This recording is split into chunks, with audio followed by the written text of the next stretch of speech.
Mari teman-teman kita bangkit berdiri, kita mau mengakui bahwa pertolongan kita ialah dari Allah yang menciptakan langit dan bumi. Turunlah kiranya kasih karunia dari Allah Bapa, karya keselamatan dari Allah Anak, serta penghiburan dan pertolongan dari Allah Roh Kudus menyertai kita dari awal sampai akhir ibadah kita pada hari ini. Amin. Shalom Arise Generation, kita bersyukur kepada Tuhan kalau hari ini kita boleh sama-sama beribadah, menyembah Tuhan. Mari kita sama-sama memuji Dia, karena Dia Allah yang mempunyai rancangan yang indah bagi kita. Dan Dia adalah penyelamat bagi setiap kita.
Sekali lagi, inilah hidup kami yang kuserahkan kepadamu Tuhan.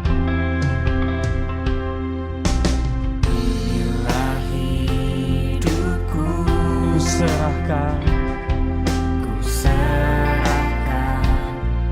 kepadamu. Inilah hatiku, ku berikan semua.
rasa tenang Tuhan. Aku rasakan tenang hanya dalam hadirat-Mu. Ku rasakan damai-Mu, padamu ku berserah. Yesus sumber harapanku, ku percaya padamu penyelamatku.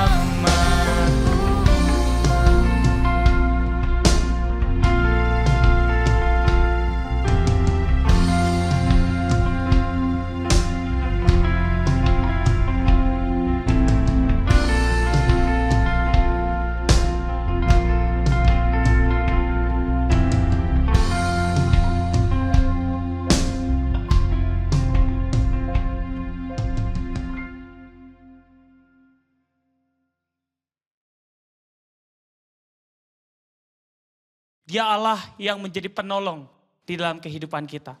Dia yang selalu memegang tangan kita. Di saat kita takut, di saat kita gentar, Dia selalu menjadi Allah yang akan memberikan pertolongan bagi setiap kita. Yesus, padamu ku berseru. Kau Tuhan, penolong dalam hidupku. Ku percaya hanya kepadamu. Kau pegang tanganku dan tuntun langkahku. Yesus, Kau perlindunganku. Kau Tuhan, kekuatan dalam hidupku, penolongku dalam kesesakan. Kau gunung batuku dan pertahananku. Yesus, Kau kemenanganku. Yesus, padamu ku berseru. Kaulah penyelamatku, terpujilah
Shalom teman-teman Rest Generation, puji syukur kita dapat berkumpul bersama, kita dapat beribadah pada hari ini, dan juga kita dapat memasuki bulan yang keempat di tahun 2022 ini.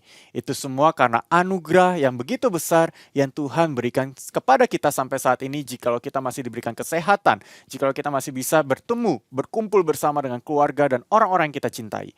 Nah, namun sebelum kita mendengarkan renungan firman Tuhan pada hari ini, mari kita bersama-sama tundukkan kepala, kita berdoa. Bapa dalam surga, kami bersyukur untuk anugerah yang boleh Engkau berikan kepada kami. Kami masih bisa berkumpul bersama dengan keluarga kami masih bisa beribadah kepada Engkau sampai saat ini ya Tuhan. Itu semua karena bukti penyertaan yang boleh Engkau berikan kepada kami ya Tuhan. Itu semua karena anugerah-Mu yang begitu besar di dalam kehidupan kami. Kiranya Engkau yang menuntun kami di dalam kehidupan kami ini, pimpin kami di dalam kehidupan kami ini. Dan pada hari ini, saat ini, kami akan mendengarkan firman-Mu, berkata-katalah kepada kami, tunjukkanlah kepada kami, dan arahkanlah kami. Karena kami siap untuk mendengar ya Tuhan. Terima kasih Tuhan, di dalam nama Tuhan Yesus kami sudah berdoa. Haleluya. Amin. Ya, teman-teman sekalian, untuk mengawali renungan kita pada hari ini, Koko mau bertanya nih sama teman-teman sekalian. Kira-kira kalau teman-teman sekalian membeli sebuah handphone, hal utama apa yang kalian cari dari handphone tersebut? Apakah chipsetnya, apakah kameranya, atau apakah mereknya? Gitu ya. Ya, mungkin di antara kita ada yang mencari kameranya supaya bisa selfie, supaya bisa main TikTok-kan gitu ya. Atau mungkin juga di antara kita ada yang mencari chipsetnya.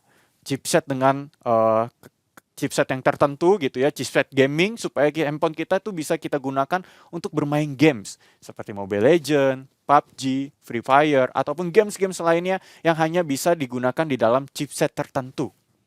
Atau juga mungkin kita memilih handphone dari mereknya gitu ya, dengan sesuatu merek yang terkenal yang begitu branded kita beli gitu ya, menjadi sebuah kebanggaan kita, menjadi sebuah gengsi kita ketika kita memilikinya.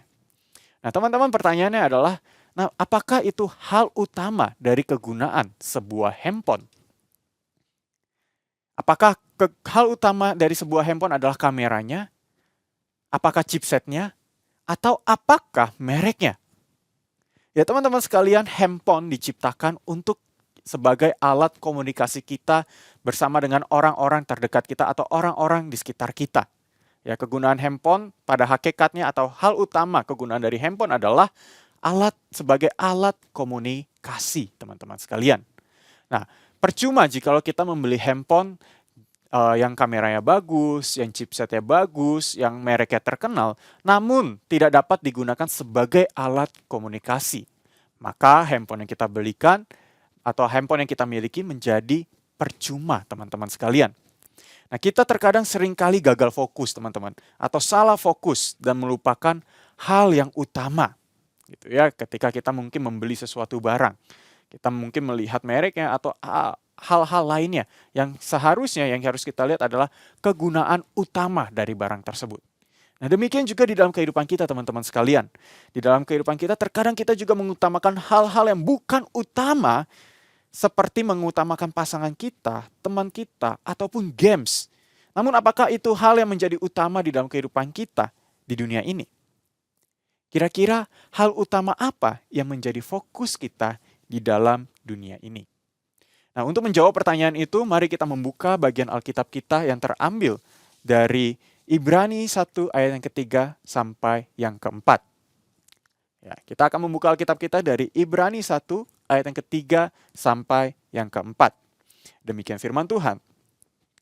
Ia adalah cahaya kemuliaan Allah dan gambar wujud Allah dan menopang segala yang ada dengan firman-Nya, yang penuh dengan kekuasaan. Dan setelah ia selesai mengadakan penyucian dosa, ia duduk di sebelah kanan yang maha besar di tempat yang tinggi. Jauh lebih tinggi daripada malaikat-malaikat, sama seperti nama yang dikaruniakan kepadanya, jauh lebih indah daripada mereka.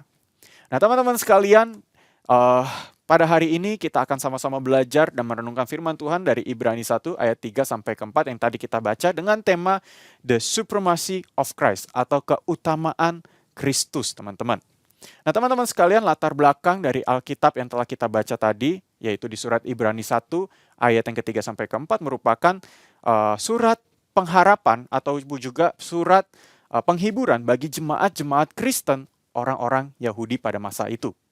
Ya, secara khusus surat ini dituliskan kepada orang-orang Kristen Yahudi pada masa itu dikarenakan pada masa itu banyak sekali orang-orang Kristen Yahudi yang mengalami penindasan ataupun penganiayaan yang begitu dahsyat.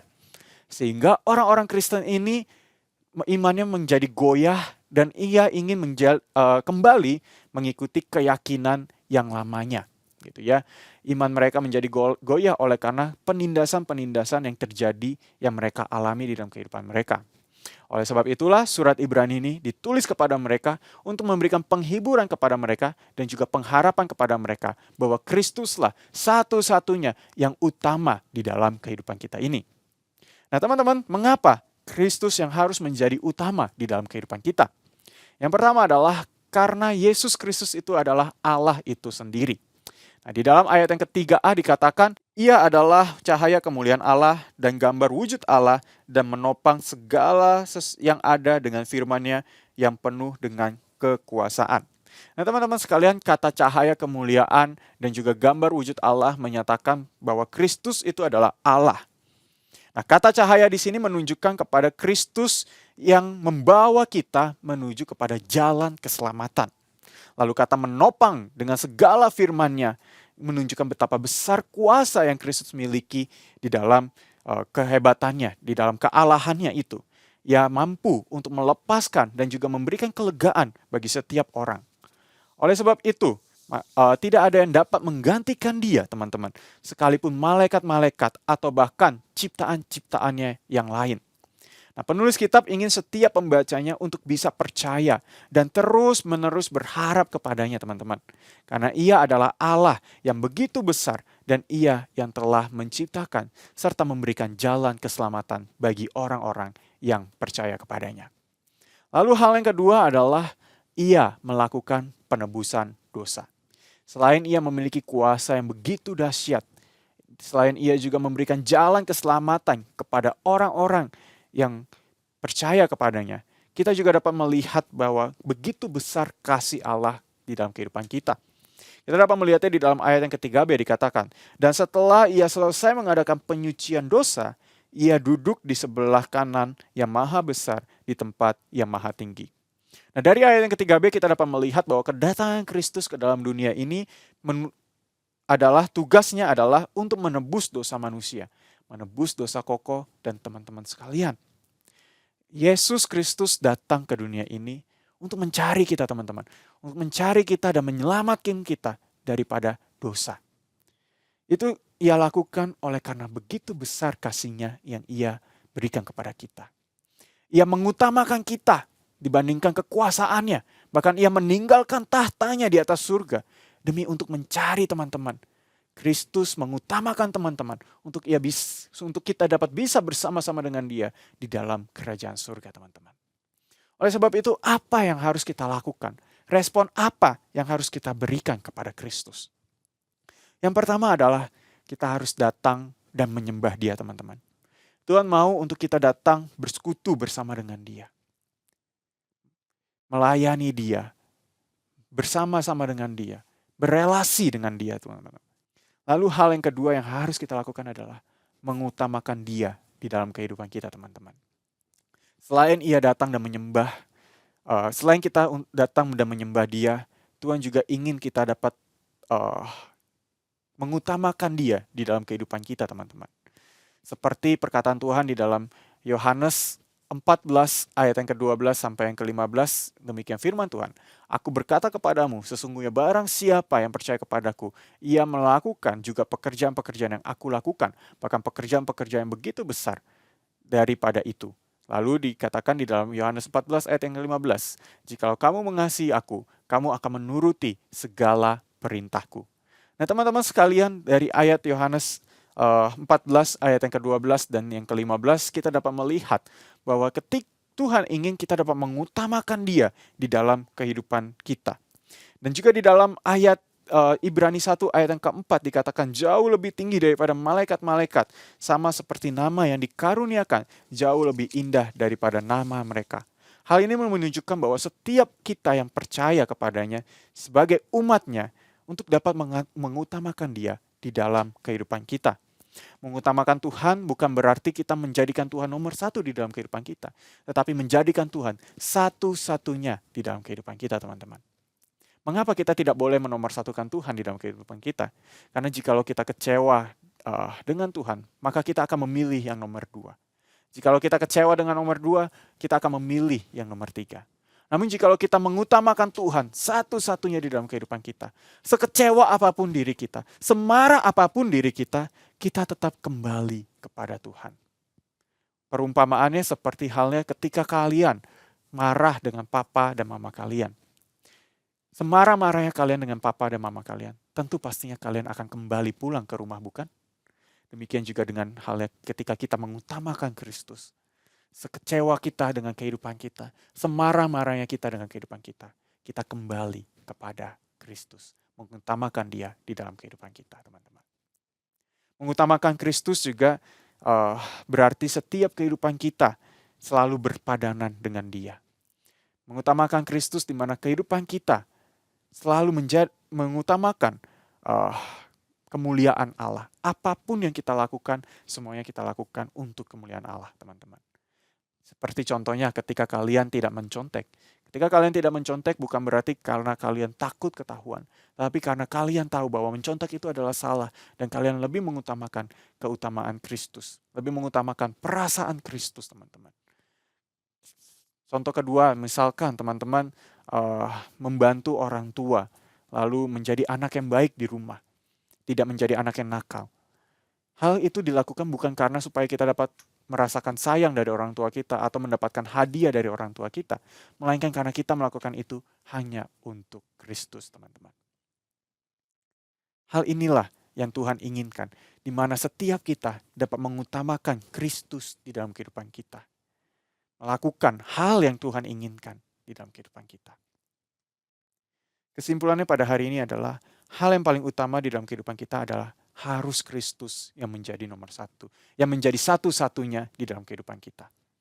Karena kenapa harus Kristus yang menjadi satu-satunya di dalam kehidupan kita? Karena Ia adalah Allah yang penuh kuasa. Dan Allah yang penuh kuasa itu memberikan jalan keselamatan bagi setiap orang yang mau percaya kepadanya. Dan bukan saja memberikan jalan keselamatan, tetapi Ia juga memberikan janji-janjinya yang begitu hebat. Yang akan membebaskan kita, yang akan memberikan kelepasan bagi kita. Dan yang kedua, karena Ia telah menebus dosa kita. Karena begitu besar kasih Allah akan dunia ini. Ia datang merelakan anaknya untuk dapat menebus setiap dosa-dosa kita bagi yang percaya kepadanya. Oleh sebab itu teman-teman, mari kita datang dan menyembah Dia dan mengutamakan Dia di dalam kehidupan kita. Demikian firman Tuhan. Mari kita tundukkan kepala, kita berdoa. Bapa dalam surga, firman-Mu telah selesai kami dengar. Kami telah belajar bagaimana betapa hebatnya Engkau ya Tuhan. Bahwa Engkau adalah Allah yang berkuasa, yang dapat mengendalikan seluruh alam semesta ini. Dan Engkau juga Allah yang memberikan jalan keselamatan bagi setiap orang yang mencari Engkau ya Tuhan. Ajarilah kami untuk kami bisa mengutamakan Engkau di dalam kehidupan kami. Ajarilah kami untuk kami dapat bisa menikmati persekutuan bersama dengan Engkau. Ajarilah kami ya Tuhan, untuk kami bisa mengutamakan Engkau di dalam kehidupan kami. Bagaimana kami di dalam kehidupan kami selalu berpadanan akan perintah-perintah-Mu ya Tuhan. Mana kami melakukan setiap tindakan kami, itu berdasarkan kemuliaan untuk kemuliaan nama-Mu ya Tuhan. Kami tahu tidak mudah. Kami tahu kami masih hidup di dalam dunia ini yang masih penuh dengan godaan-godaannya Tuhan. Yang dapat membuat iman kami ini goyah ya Tuhan. Namun kiranya Engkau yang dapat menuntun, Engkau yang dapat menguatkan, Engkau yang dapat memberikan kami arahan. Sehingga kami dapat kuat imannya di dalam tangan-Mu ya Tuhan. Terima kasih Tuhan. Di dalam nama Tuhan Yesus kami sudah berdoa. Haleluya. Amin. Teman-teman, mari kita bangkit berdiri. Mari kita mengikrarkan pengakuan iman kita, pengakuan iman rasuli. Aku percaya kepada Allah, Bapa yang Maha Kuasa, Khalik langit dan bumi, dan kepada Yesus Kristus, anaknya yang tunggal Tuhan kita, yang dikandung daripada Roh Kudus, lahir dari anak darah Maria, yang menderita sengsara di bawah pemerintahan Pontius Pilatus, disalibkan, mati, dan dikuburkan, turun ke dalam kerajaan maut, pada hari yang ketiga bangkit pula dari antara orang mati, naik ke surga, duduk di sebelah kanan Allah, Bapa yang Maha Kuasa. Dan dari sana ia akan datang untuk menghakimi orang yang hidup dan yang mati. Aku percaya kepada Roh Kudus, gereja yang kudus dan am, persekutuan orang kudus, pengampunan dosa, kebangkitan orang mati, dan hidup yang kekal. Amin. Silahkan duduk. Mari kita memberikan yang terbaik melalui persembahan kita minggu ini. Teman-teman bisa memberikan persembahan melalui QR Code yang tertera pada layar teman-teman.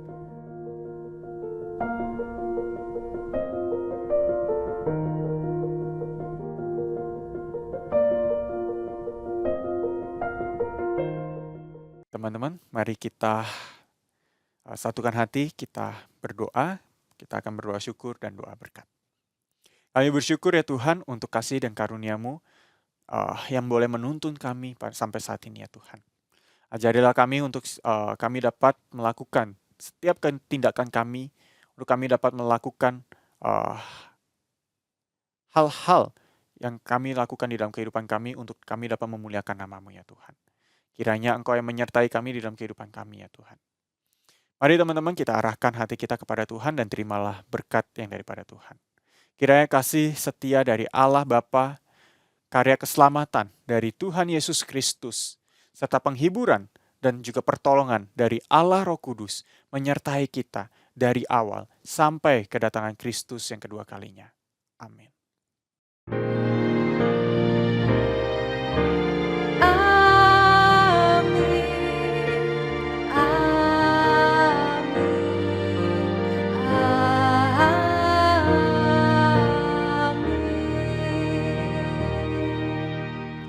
Ibadah selesai, teman-teman dipersilahkan untuk saat teduh. Tuhan Yesus memberkati.